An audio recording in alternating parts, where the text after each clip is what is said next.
What is going on YouTube? And welcome back to my channel, JoJo Speaks. Thank y'all so much for joining me for this week's review of Housewives of Potomac Season 9, Episode 6. So we start out with Karen dropping some stuff that we may not have known about Mia.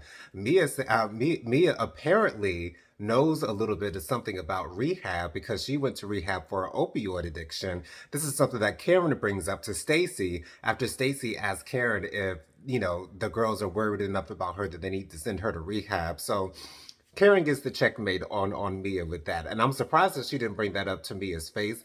And I'm assuming that this won't be the last time that we hear about Mia's apparent opioid addiction. And that was the reason why she started the joint chiropractic thing that was going on. And so that I thought that was pretty interesting, and of course, I'm proud of Karen for bringing up that fact. But anyway, so Giselle makes her way back to North Carolina, and of course, Ashley is filling her in on all the teas, saying that her question about Kay's scar was completely innocent. I don't believe that whatsoever. But anyways, that's what she has to say to Giselle, and I'm a little bit surprised that Giselle.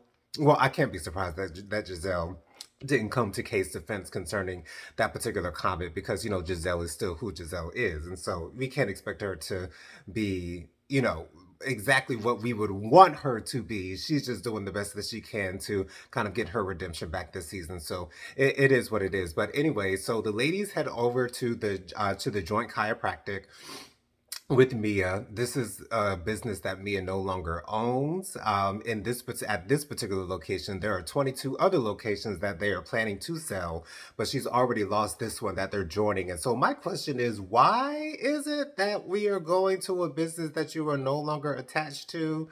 I guess she just wants them to kind of see how much of a businesswoman she was and possibly still is. I don't know, but the girls are looking pretty suspicious. Of course, Dr. McDaddy is not on the scene. That was a suspicious name to begin with, but apparently, according to one of the other doctors that is already there, he's on vacation or he's just not there, whatever the case may be. The man ain't there. But anyway, so the girls just look like really suspicious with Mia. Like, why are you bringing us to this place, Mia? Anyway, so the girls go out to eat, and Kay is going back and forth with Mia, and Kay is like, Mia, why'd you bring up my drug dealer ex boyfriend? And if you're bringing that up, we might as well bring up your stripping.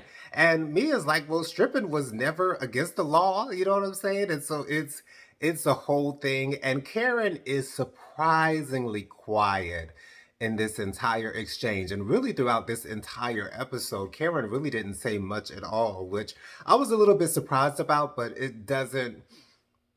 It was just very surprising that Karen was so quiet during this episode. But I guess she wanted to let the other ladies have their moments, and if that's something that the Grand Dame wants to do, then so be it. Girl, Karen, do your thing. Okay, what I'm saying, you are the ace, you are the HBIC of this particular cast, so Karen can do whatever she wants here. But anyways, so.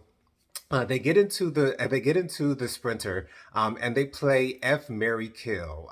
Surprisingly, Wendy says that she would F Giselle, which I mean, with the whole thing with their redemption arc going on, I guess I really can't be surprised that Wendy said this. She's really leaning into, apparently, I'm assuming that the producers had a talk with both Giselle, not only Giselle and Wendy, but all the girls on the cast to say, you guys have actually got to get along this season because if you're all just bickering back and forth in every single scene, then we can't have an enjoyable season to watch of this particular franchise. And so I'm at least glad that they did this.